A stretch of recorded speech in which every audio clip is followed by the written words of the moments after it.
Titik Puspa mendadak pingsan saat isi acara.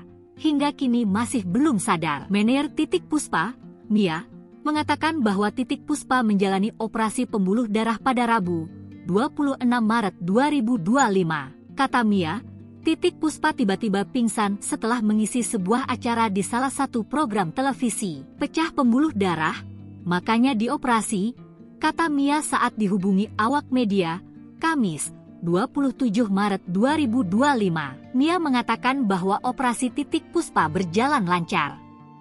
Kini, Titik Puspa sudah kembali dirawat di ruang ICU. Hanya saja, Titik Puspa masih belum sadar. Saat ditanya apakah Titik Puspa mengalami stroke, Mia belum mengetahuinya secara lebih pasti. Mia menyebut anak Titik yang nantinya akan bicara dengan awak media.